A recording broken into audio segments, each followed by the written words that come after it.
This is Dr. Teran. We are here again with Pastor James McCarroll from Murfreesboro, Tennessee. Welcome back. Hey, it's good to be back. I'm excited about tonight. Me too. We left off with so many things to talk about, Mhm. and it was just like so many amazing things that we were discussing in regards to servant leadership. And we're just continuing that discussion. I want to do Yeah. just a really brief recap that we were looking at, and we focused on the person of character. And these are the 7 pillars: Okay. person of character, someone that puts people first, and someone that is a skilled communicator. And we left off with those three. The other 7 pillars of servant leadership include someone that is a compassionate communicator, someone that is a compassionate collaborator, someone that has foresight, someone that is a systems thinker, and someone that leads with moral authority. So I just wanted to recap that for my listeners. If you didn't have a chance to watch the first episode or listen to the first episode on the podcast, you can definitely feel free to revisit the first part 1 of servant leadership and why we're talking about Jesus. But today, before we go into what we're going to be talking about, I just want to have another introduction of our guest, Pastor McCarroll, to just again share a little bit about yourself. We're so excited to have you. Absolutely. So, my name is James McCarroll. I serve as the pastor at First Baptist Church here in the beautiful city of Murfreesboro, Tennessee. I'm a native of Nashville. I was blessed to be able to serve the congregation I serve and to not only work there, but work throughout the community and work through different business ventures to just serve the people around me. And so it's just been an absolute privilege and such a wonderful growth opportunity as a leader. And so it's just a privilege, and I'm excited tonight to be sharing with Dr. Teran. It's about to go down. So I guess my last little nugget about me is I am on tiptoed anticipation of what Yes, we're going to see happen tonight, what you're going to experience tonight. absolutely. We are again so honored to have you, and I just can't say it enough. Like, I'm super excited, and we have been talking about you guys not having to listen to me only for the rest of this month to finish out this discussion about servant leadership and the ministry of Jesus. So I'm going to let it come straight from the horse's mouth. What are we Yes. doing the rest of this month? So man, we're gonna move this from a two-part conversation to a four-part conversation, just so we can fit it all Yes. in. I think last week we felt like an overweight woman trying to wear her high school jeans. We couldn't get it to fit in. We couldn't get it all in. So with that being the case, we just figured we'd expand the waistline and make more room for the conversation. Just a little bit, just a little bit. Squeeze it on in there, but have a little bit of breather room, right? Right. So we're so excited. And today, just so that you guys know, the title of today, even though we are going to cover, some more, we don't have to rush now, but we're going to cover some more of those qualities of a servant leader. The title for today is We're Still in Crisis. The pandemic continues. And as we talk about that, I just wanted to share the overview of the essence of what we're going to be talking about is that we're continuing to forge ahead, right? Through this ongoing pandemic, while many leaders are still trying to figure it out. They haven't figured out how to bounce back. And bouncing back is really bouncing forward, to spring ahead, I should say, knowing the changes that are going on. And when there's this consistent evolution, there's this consistent change, I want us to be able to collaborate in our thoughts surrounding this about those key pillars of servant leadership and how to use this leadership model to help heal, to help bring Yes. peace, and to help the organizations as they are going through this transition. Yeah. So that's really what we're going to be talking about as we pull in some more pieces, since we don't have to stuff it all in. So, so one of the things that I just want to start us off on is a lot of leaders, and I want to say this really plainly, a lot of leaders are not only still dealing with the pandemic, but they're also dealing with the civil unrest. There's a Mm. lot going on where leaders are still trying to cultivate their groups. And it's been concerning, and it puts a question mark in my mind of the readiness, Mm. which does speak to the servant leadership like pillar of foresight. Yeah. And so you're trying to figure things out to help balance the workforce with the pandemic. But now we have these ongoing issues of race relations, the highlight of inequality that has continued to grow, and how pervasive it is at this point. So let's just sort of like just jump right into it. Some of the things that come up for you about the servant leadership style, the ministry of Jesus, and the times that we're in. Yeah. So when we talk about the servant leadership style, especially with foresight, Mhm, Greenleaf does a great job kind of mhm, talking through this, and he talks about the leader that really has to see through two different lenses. mhm, On one hand, he has to see through the lens of specifically what's going on in his immediate context, but mhm, then he also has to have this much more transcendent, macrocosmic lens where he has to be able to see the ebb and flow of times, both that are as well as those that have been and shall be.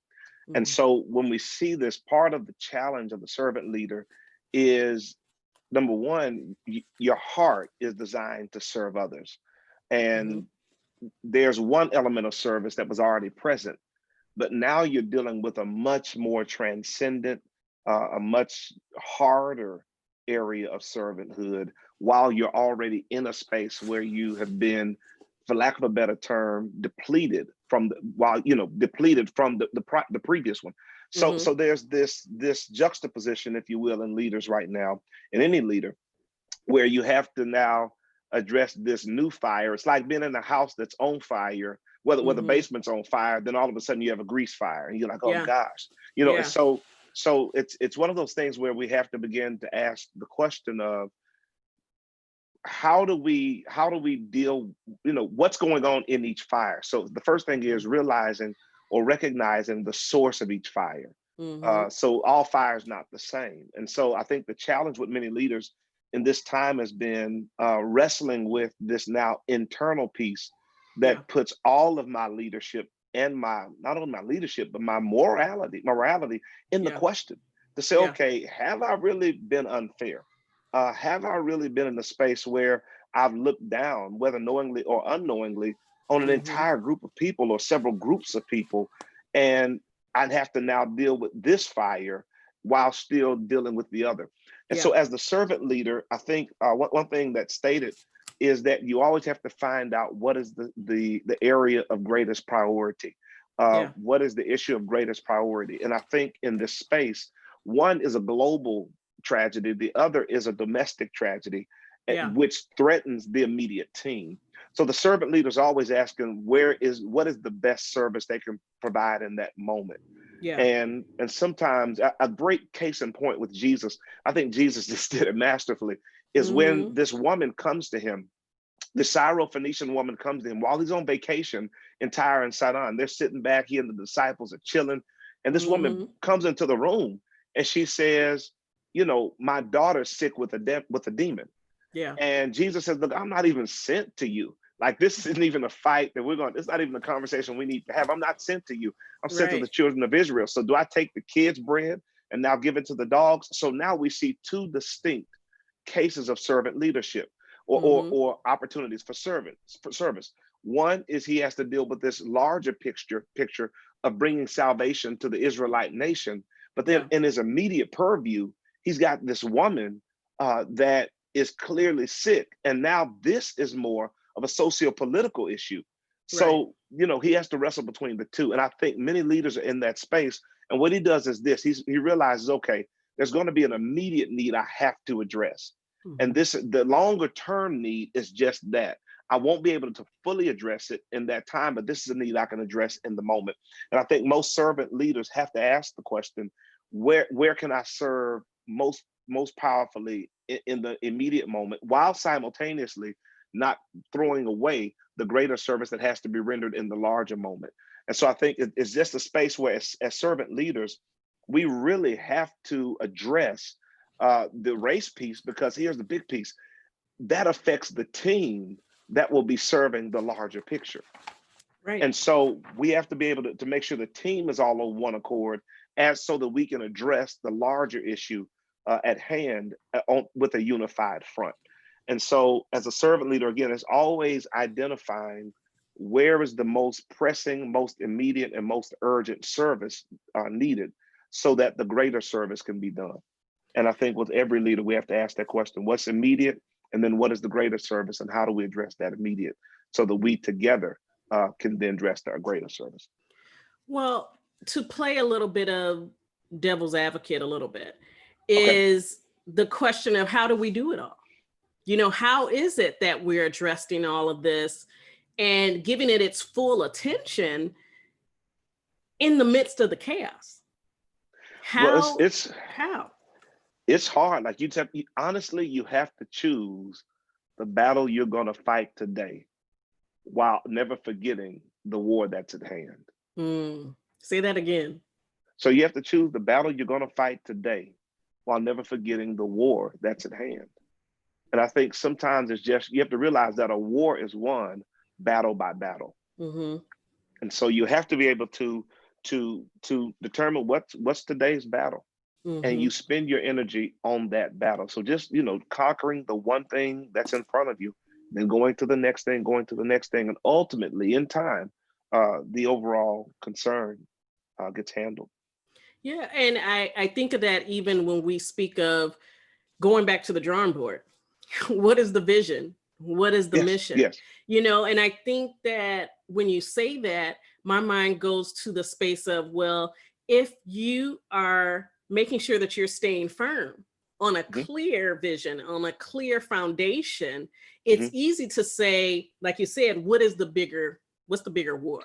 And the Yes. bigger war for some people is to maintain organizational health, because Hmm. organizational Hmm. health is what helps drive productivity, Absolutely. provides employee engagement, employee health, customer satisfaction, all of those things that are in some ways a checkbox, but actually really necessary, Yes. and you can't allow, like you said, the main goal to be lost, right? Hmm. Hmm. Because ultimately the goal is still to get back there. And I Yes. think that, and tell me if you agree, I think that a lot of the stress, a lot of the confusion, a lot of the unsettledness in making a move and making a decision on what you're working on is because there's a foundational issue. Where's the foundation? Do you know where Hmm. you're going back to so that you know how to lead the now? What do you think of Yes. that? Yes. And so to your point, that you're exactly right. If you're not clear on the why, Hmm. then you have a hard time wrestling with the what, the how, the when, and the where. Yeah. And so, I think, when we talk about servant leaders, it begins with being clear on the why. The thing I Hmm. love about Jesus is Jesus didn't come with a foggy why. Hmm. He was clear. He was clear on why he was here. He was here to seek and to save that which was lost. He didn't Hmm. come to condemn man, but that everyone through him should be saved. He was clear on his why.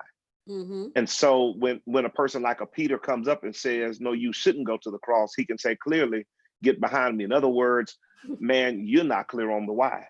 Right. And I you was know, just about to say that. I was just like, that also is a factor when people are questioning it. You have, especially depending on the size of your organization, yes. you have everyone questioning, well, what you're going to do. Are you going to do this? this organization is doing that. This organization is doing that. But if you're not clear, you can't come back to the space of this is where we're going. Just like you Yes. said, within the ministry of Jesus, he was very clear. Anytime there was a distraction, anytime it was a question, it was, let me ask you a question if you're asking me, you know? And I love that about that, the ministry style, and even his response. It was, well, what do you say? You know, what is it that you're really asking me? You know, that came up because he was so sure. And it was more of, let me try to figure out what you're trying to communicate with me by asking me the question, that if I'm not firm in my foundational, you know, my vision, my mission, my purpose, that I can, you know, just easily just turn the other way, when no, that will lead to the detriment of the plan, you know? So go you're ahead. exactly right. It's if you're not clear on the service you're called to render, your life will be spent either as an extension of someone else's calling, a carbon copy of someone else's assignment, or a smokescreen for someone else's agenda. Wow. And so when you talk about being a servant, when you talk about any area of servant leadership, especially in leadership of large organizations, if you're not clear, and you'll see this in the life of Jesus, you had certain groups that used them as a smokescreen because they didn't want people seeing what they did that was wrong. So they would bring up a bunch of questions to divert the attention away from themselves. Right. Or you'll become a carbon copy of someone else's calling. Because you're not clear, you end up now adopting the calling of someone that looks to be successful based upon their highlight reel. Yeah. Or number three, you become an extension of someone else's calling. You literally spend your life being the ornament to someone else's vision. Yeah. And most leaders in times like these, this is where, you know, everyone, it's kind of like being in a ship that's in a storm, and you have 50 different ways to save yourself. And if you're not sure of who you are and what you're called to do and which direction you're called to go, you'll just listen for the best possible thing. Now, there's nothing wrong with benchmarking. Let me articulate that. But benchmarking is for the purpose of adopting healthier methods for a direction you already headed. So it's not meant to fully adopt the why of another person. Is to adopt the mechanisms and the methods that may make your journey where you're heading a little bit easier. And so for us, I think in this season, the hardest thing is, and it's going to be so mean to say, Doc, so mean to say, like the hardest thing is we have to be honest about, number one, whether or not we really are clear on where we were heading in the first place. Number two, the level of foresight, innovation, and creativity we lacked. And then number three, no, Baptist preachers, I always have three. So number three is we have to be honest about what we don't know. Right. And that's hard in leadership, especially, and I think Greenleaf mentions it, when everyone's asking you, where do we go? What's next? And this season, I was speaking with a leader the other day, this season has been like trying to saddle and ride the wind effectively.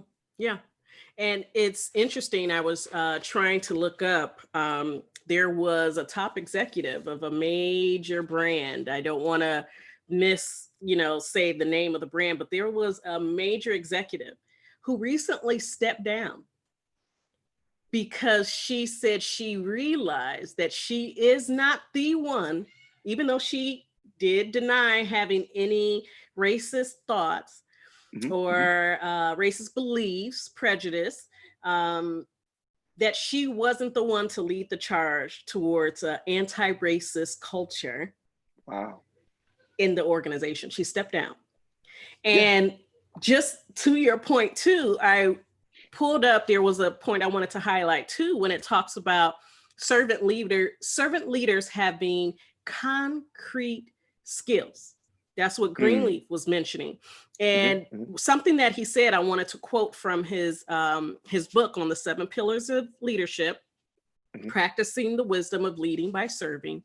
It says the 7 pillars of servant leadership also represents a portal to Mm, plus extra, mm, the mm, farther beyond landscape for successfully leading an organization in the 21st century.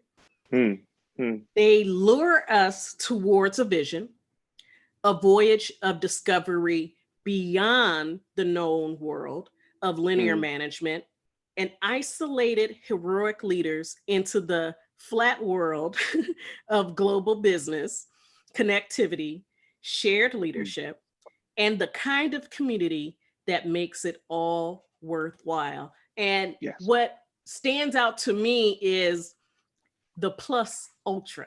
Mm, So mm. basically, he's saying, from what you're saying, highlighting the fact that when it's all said and done, you have to have more than the enough that people say you need to be in a role or a position. Yes. You have to have more than that, right?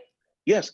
Yes. But to your point, this is the difference between a servant that becomes a leader and just a leader that has a responsibility of serving people. Come on, talk more about that. A servant has rewired themselves to give beyond comfort Hmm. and to give beyond convenience. And so Yeah, when you put that type of person in leadership, they don't measure the service they're giving per se. They give, they don't, I don't say this, they don't measure the service that they render against what they should be giving or how much it's costing them. They measure their service by whether or not the job is done. hmm, yeah, And that means if what it takes is more than I am comfortable giving to get the job done, then I'll make it happen. right. A person that grabs just principles of leadership and is thrown into a position where they're called to serve will always measure their service by their level of comfort and convenience. Absolutely. And you will always hear about how much it costs them. And isn't that crazy? Yeah. That to me is something that almost fuels the exact opposite of what we're talking about with servant Mhm. leadership when we're talking about humility, right? Yes. It's the exact thing where you're expecting, okay, well, it's the tit for tat. I Yes. put forth this much, so this is what you need to give me back. Yes. That But they're doesn't make any always, sense. but they're gauging their leadership. They're always looking at how much they give Yeah, and how much they're getting for what they give yeah, versus giving themselves full availability to the God that gave them the privilege to serve right. and asking, Lord, is there more that I can give? So Matthew Kelly in his book Rhythm of Life Hmm. states this. He states that when you talk about excellence, Hmm. the person that specializes in excellence always asks the question, what's the most that I can give? Hmm. And I think that those leaders that go to those top tiers and really see the top 5%, if you will, and the heights of leadership that are reserved for those that bring the diligence and the sacrifice and those skills you're talking about, they are Hmm. always asking, what's the most I can do? Right. And that's the heart of a servant. Hmm. Is And there more I can do? and I think, and I want you to share a little bit more on what you think about if we were to look at the quality of the compassionate collaborator. Hmm, That's one of the pillars of a servant leader. And when we talk about the ministry of Jesus and his collaborations in order to execute, because I feel like if you have help and you yes. allow the help, Hmm, you won't be so inclined to a tit for tat mentality. It hmm, helps with the humility because out the gate, I can't do this alone. yes. So, in comparison to the ministry of Jesus, how was Jesus a compassionate collaborator as well? Yes. So when you talk about, we talked last week about the fact that servant leaders serve at 3 levels. They Hmm. serve the God that called them, Hmm. serve their co-workers, and they serve the people to whom they're called. Hmm. that second piece is so huge because, again, if you're not careful, you'll think these people are the ornaments of your calling. Yeah. And so what Jesus does is he notices that for some reason the disciples don't get it.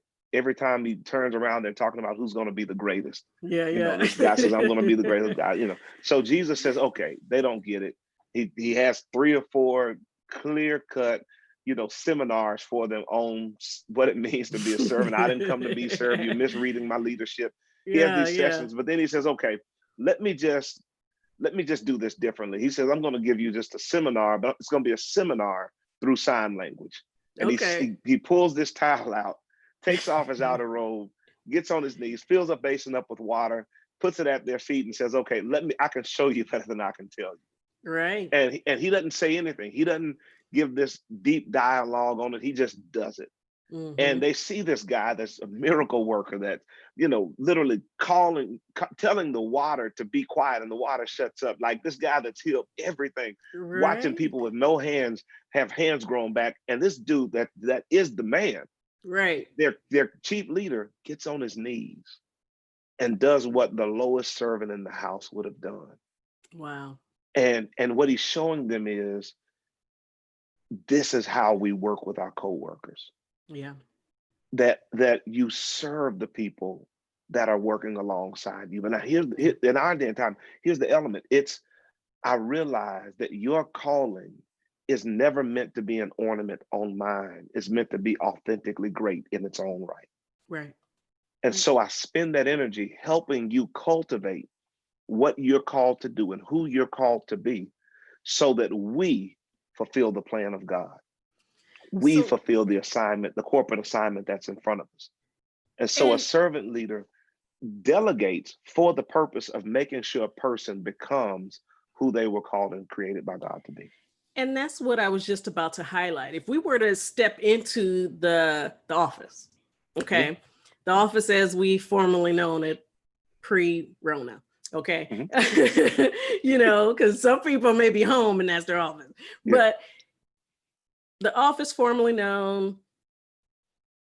When I think of times where there are a lot of talent, Mhm, and I'm thinking about talent in respects to whether it's this person may be skilled in communications, mhm. but they're over there just scheduling appointments, Yes. making phone calls, but yet they can do something bigger, right? Mhm, And then we look at, we're in this crisis, we're in this pandemic, and we're looking for resources.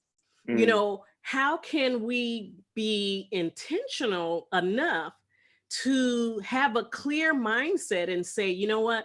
And this brings in innovation.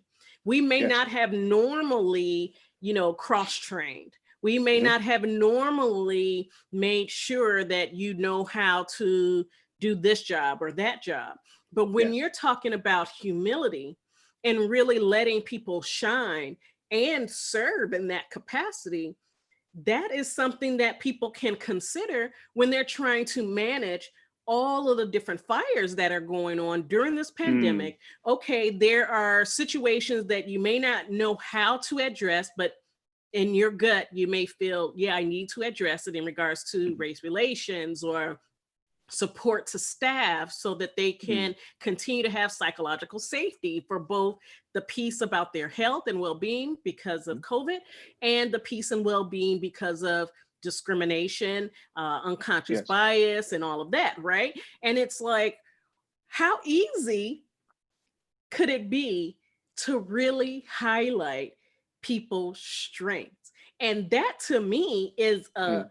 is a compassionate collaborator that you're saying, hold Yes. on, I know I can't do it, humility. I can't Mhm. do it all, but I know Yes. that there's a lot to be done. So let's have a conversation. Just like you said, you got to address it. You got Yeah. to address the elephants that are now in the room, right? It's not just what some of us, and I just say the whole community of people of color, and even those that were allies or I'd say Latin, what is it, latent allies, those that, Mhm, you mhm. know, didn't really know how to speak up, that wanted to Yes. speak up. that are now in this place to really rise up and fit the bill to serve as well from their key, genius, Yes.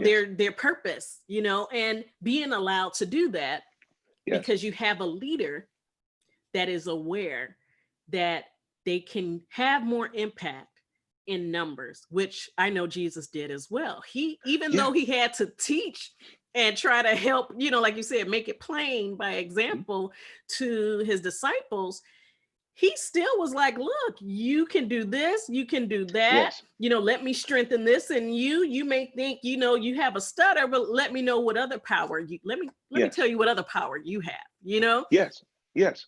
So with Jesus, to your point, with Jesus, there was a Peter in Simon, Mm-hmm. if that makes sense. Yep. And so when Jesus meets Simon, he also can detect Peter. Now explain that a little bit for our listeners Okay. that So aren't as so versed in so that. one of Jesus's disciples was named Simon. Okay. He was Simon, son of a man named Jonah. So that's his original, Jewish name. Jesus gives him a nickname of Peter, which means rock. Now, Simon means um, kind of means shifty, if you will.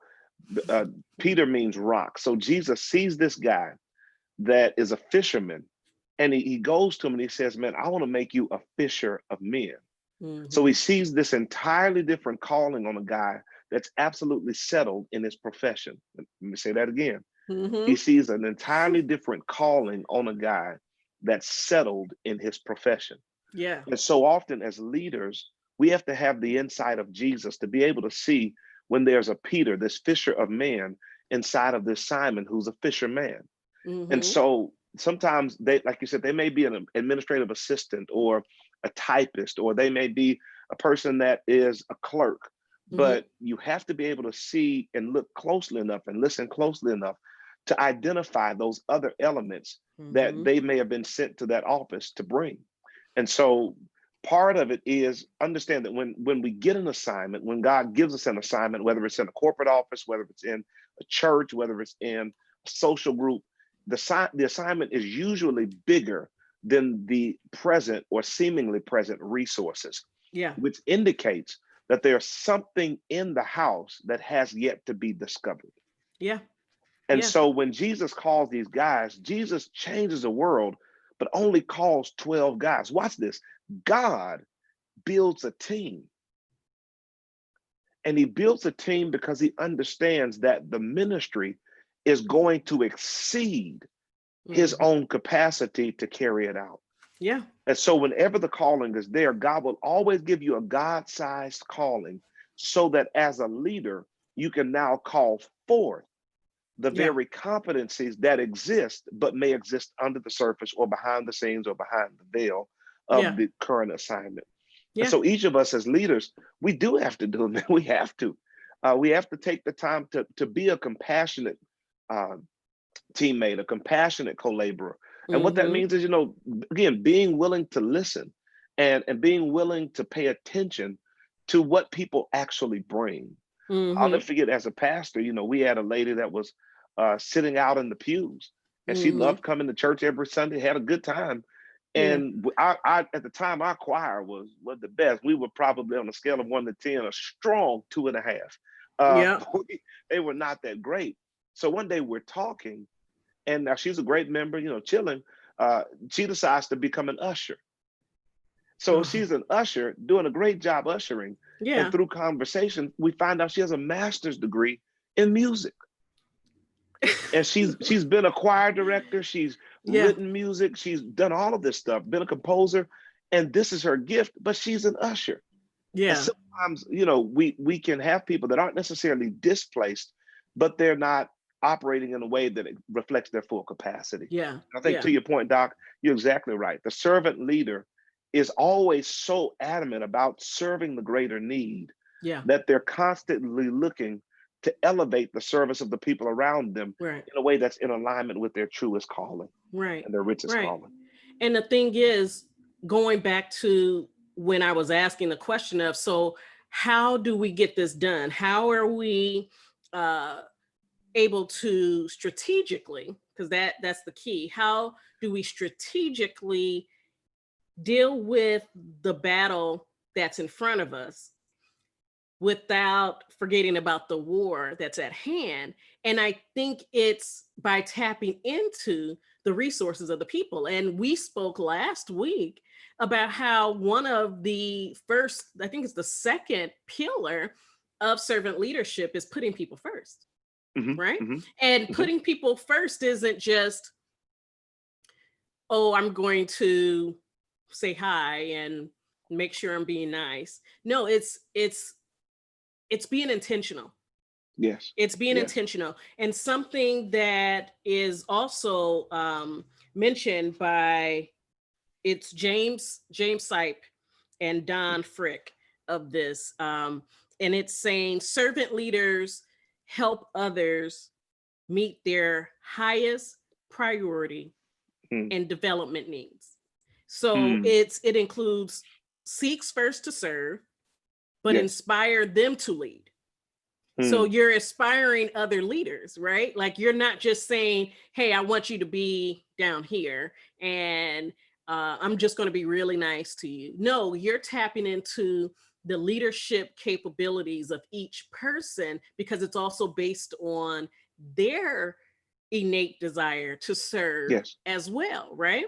And it's Yes. like, you know, the self-interest is deeply connected to the needs and interests of others and serves in a manner that allows those served to grow. Well, here it goes back to John Maxwell's point in his book, The 21 Irrefutable Laws of Leadership, where he talks about the law of the lid and that the organization can never grow beyond its top person. Yeah. And so in what you just stated, it's inherently believed that the person actually has the capacity and has the internal framework or moral framework to see people as capable, to see everyone as capable. The challenge with this new dialogue on race is that people have to go back to their core frameworks. And so they have to ask, how am I wired? Yeah. You know, so this is more than whether or not you're actually capable, it's whether or not I'm even perceptive enough to consider you as capable. Right. And so does my Right. awareness of the moment and of your life include your capacity and ability to handle the responsibility? And Right. so for so many leaders, we've been wired in a larger culture, by a larger culture that historically limited the perception of certain groups. And so when I get into Okay. leadership, I bring my culture to Yeah. that leadership platform. And so I think the first real place is to ask the question, where have I put a straitjacket on my perception Right. or Right. my awareness? Have I actually looked within to see if I'm limited in my worldview? Now, And if when you go there though, you're asking people to face the truth.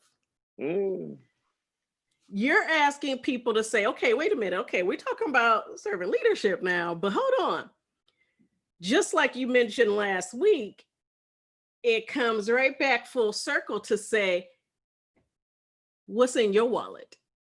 yeah. How about that? But here's the rough part. Like this is so good tonight. We should do this for like 4 hours at a time. But like the hardest part is when if the person at the top does see it in their worldview, but the person they're trying to encourage doesn't.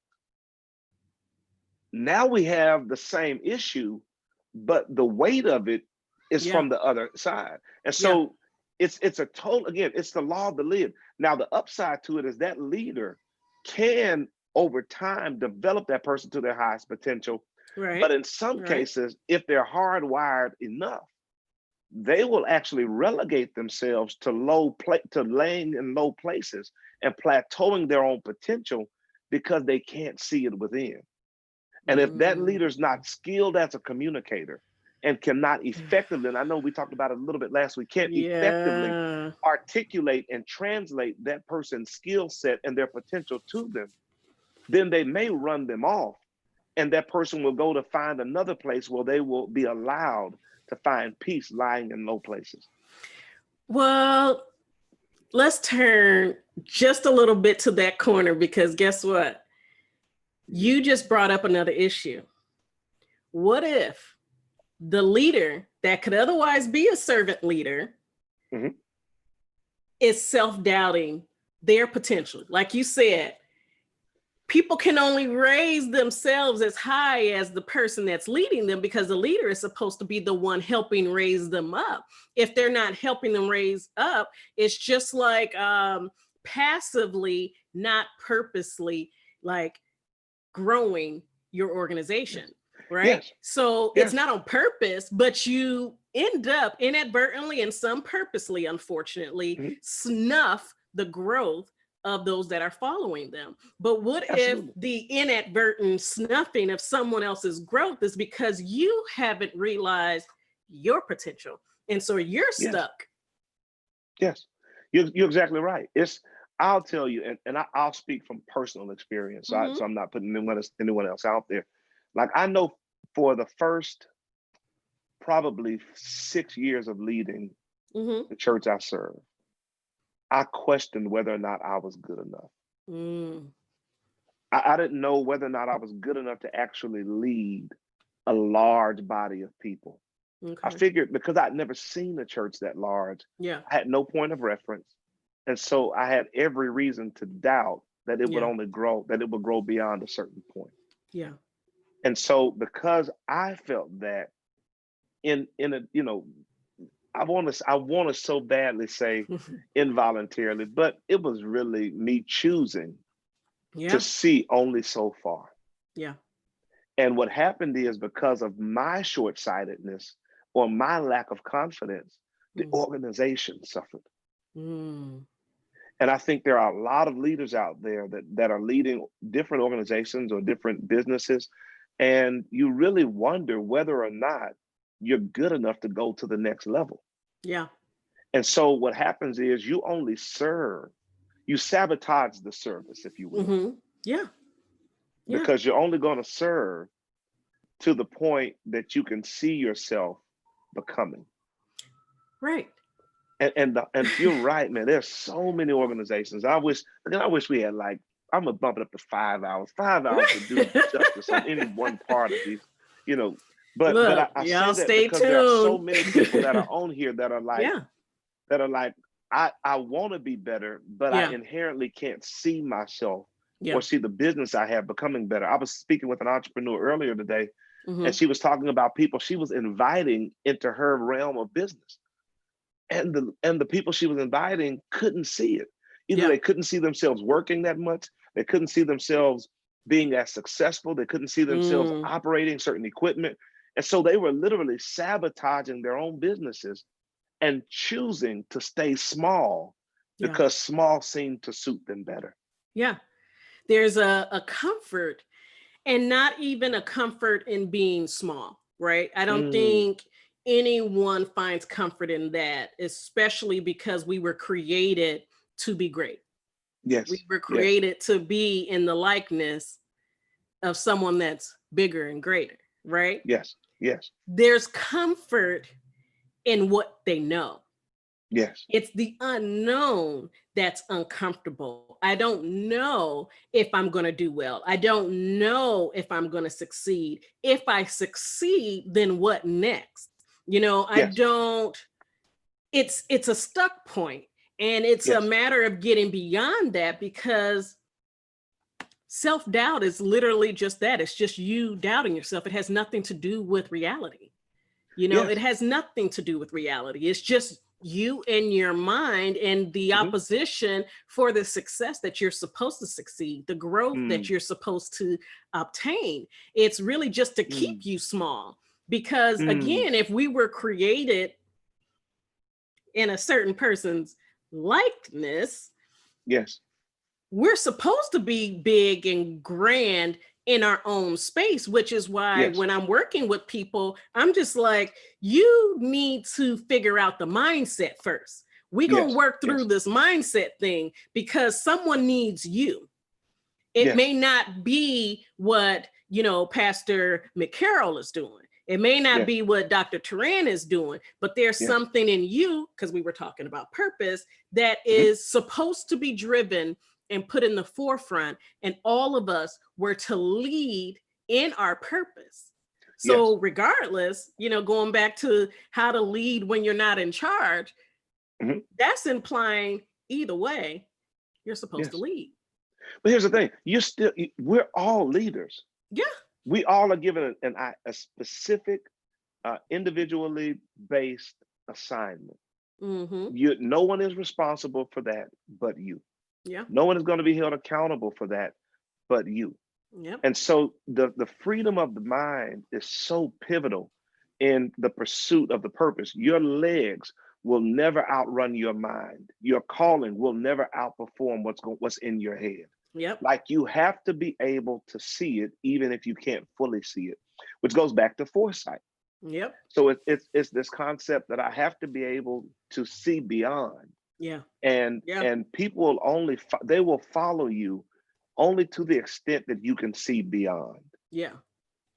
Yeah. And so you're right on, man. You're talking tonight. This is like, you're really I'm on it. just It's it's it's it's really something that comes from experience. Just like you said, like yeah. where you've been in a place where you've been unsure.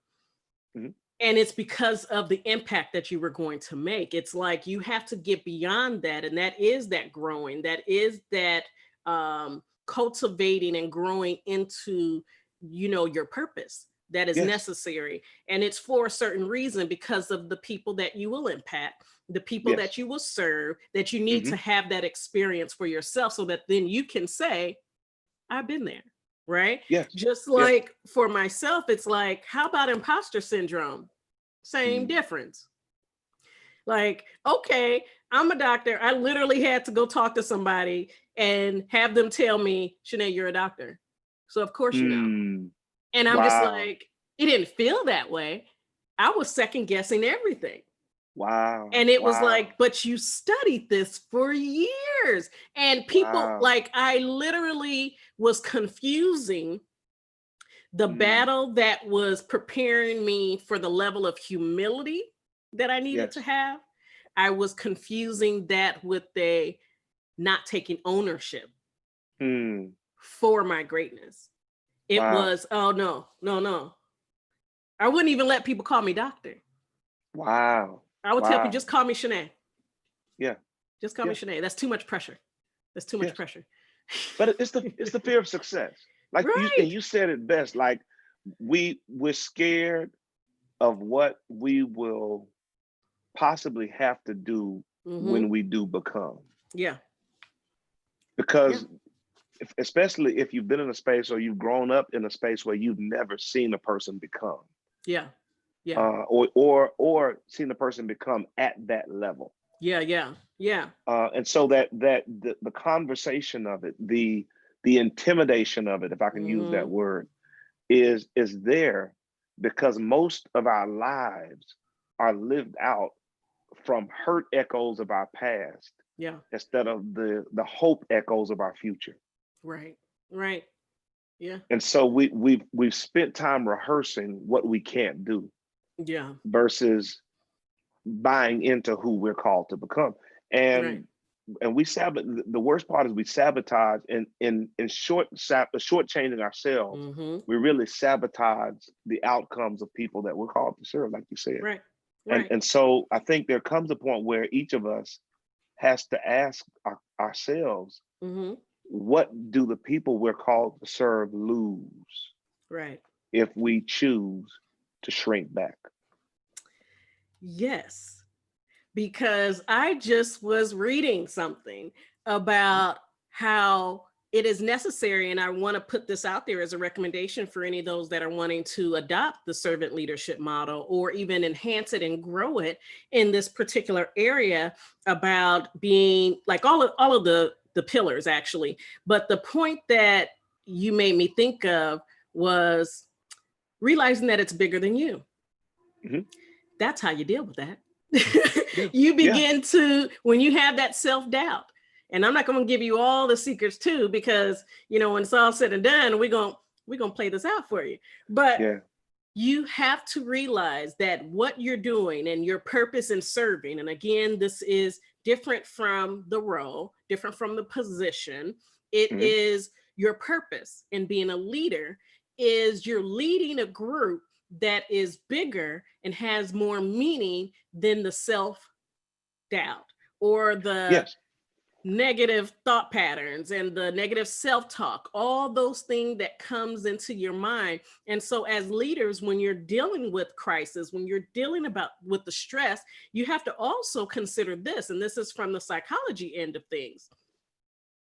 Your mind as an individual human being is naturally wired to think of the stress response: Yes. Yes. fight, Yes. Yes. flight, Yes. or freeze. So Mhm. you have Mhm. to, first of all, like we said, check on yourself first. Because Yes. if you're in any of those spaces, guess what is the result of any of those avenues? If you're fighting, Mhm. you're not moving. You're just in the fight. If Yes. you're flighting or fleeting, you're not moving forward. If you're freezing, Yes. you're not moving, obviously. But either way, Absolutely. there's no progress. So you have to Yes. get yourself, find what you need to find, self-care, come talk to me, get some therapy, Mhm. you know, whatever, get some coaching, and get out of that stress response, because you need to be in a forward movement, foresight Yes. response, leading people, thinking about the future, not shutting your mind down to try to cope in the moment. That's where it becomes challenging. That's where it becomes difficult, because you're sitting there stuck in your own personal fight, flight, or freeze mode. Yes. You Yes. have to move forward. Yes. And to know, to your point, in this book, the happiness hypothesis, Mhm, Jonathan Haidt makes it a point to state that, like you said, to pay attention to the negative is natural. mhm. It's survival instinct. Yeah. We're going to highlight certain things mentally because it keeps us safe. Mhm. So that means that to pursue the other, to pursue the positive, to pursue the potential has to be intentional. Yeah. And so there is the big dreams going after that is it's not going to happen by chance. You have to Mhm. make it a point to rewire your brain, to Yeah. broaden your scope of understanding, to Yep. know that that's possible for you. Yeah. There's a great book I'd recommend as well called The Magic of Big Thinking, Mm. by David Schwartz. Very great book, very, very good book. And a lot of it boils down to how we position ourselves involuntarily. Mhm. The way we wake up in the morning, the way we dress, the way we carry ourselves, the way we Yeah. look, what we focus on, all of those things Yeah. shape the way we view our world, and ultimately our world as we perceive it Yeah. determines the lid on our potential. Yeah. And so, to your point, and you're right. We need 5 hours. We should go like from what is it, five then from 5 to 10 every Yeah. Friday night until Yes. Jesus comes back. we Uh, gonna we but gonna get something going for folks. Yeah. but I seriously think that this concept of foresight is so Mhm. major. I want to Yeah. end with this story. I Yeah. know time's almost up, but Yeah. I'll never forget moving to Murfreesboro. I was new at the church, and the first responsibility was to find a place to live. Mhm. And I was looking at an apartment, and just for a temporary window, and I saw this apartment I wanted. It was 3 bedrooms, fireplace. This place was gorgeous, but I didn't feel like I made enough money to Mm. get the apartment. And I'll never forget going back to my mentor and saying, I think I'm gonna get a 2 bedroom, but I really like this 3 bedroom. She said, well, why don't you get the one you like? I Yeah. said, man, I don't think I make enough money. And she sits me down and she says, the issue is not the money. You have a poverty mindset. Wow. Here's the kicker. So she prays over me and she says, you gotta. She gives me a book called Prosperity by Fillmore, old, Okay. old, old book. But when she speaks this to me, she prays over me and she says, boy, go get the apartment you want. Interestingly enough, I go and secure the apartment. Now I'm a little nervous because, I don't know if I have the money and all of that. Yeah, yeah. It turns out I had miscalculated my income, and I actually made more than enough to get the apartment. But because my Well, mind had a lid on it, and my foresight and my insight and my yeah, perceptions were shortchanged, yeah, I was going to walk into less than I was supposed to become. right. And I leave that by saying there's some people that your businesses are less than they're supposed to become. Yeah, Entrepreneurial pursuits less than they're supposed to become. Corporations less than they're supposed to become, yes, just because we have allowed our minds to block the very moral agenda that's been screaming from our guts and our hearts. right, right. And so whether it's racism, whether it's the expansion of a business, whether it's the pursuit of certain goals, Yeah, we have to be very careful to guard our foresight and let our moral authority gauge and determine the goals of our foresight, yeah. instead of allowing our sometimes logistical thinking or meticulous analysis that leads to paralysis keep us from Yeah, becoming the best version of ourselves, and right, seeing God, his full will done in our lives. right. And thank you again. I want to also add to that just by a little bit of captioning again from uh, pillar 5, which is foresight, which we focused on a lot today, especially because of what's going on with the pandemic, what's going on with race relations in the world today, wanting people to really tap into that skill set.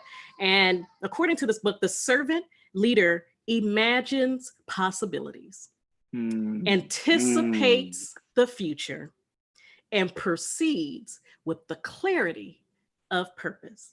So I want to encourage you guys.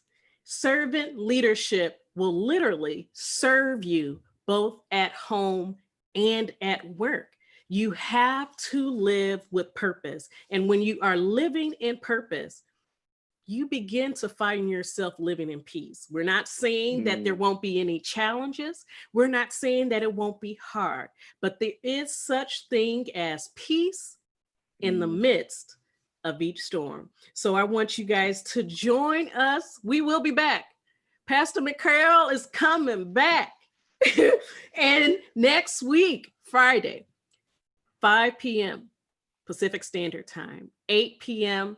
Eastern Standard Time, we are going to be talking again about servant leadership. And guess what the title is, Pastor McCarroll? Go The for it. Go for it. ultimate sacrifice. So get ready, get ready, get ready.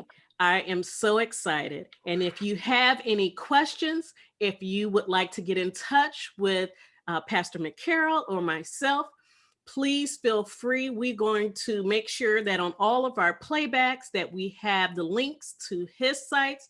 And as you guys know, you can always get in touch with him if you're able to check in with me as well at www.officialspconsultinggroup.com. This is Dr. Teran, and you are listening and watching this time the Pop Podcast by Dr. Teran. Till next time, you all take care. Thank you, Pastor McCarroll. We can't You're wait welcome. for you to join us next week, Looking forward. Friday. All Looking right. forward to it. Take care.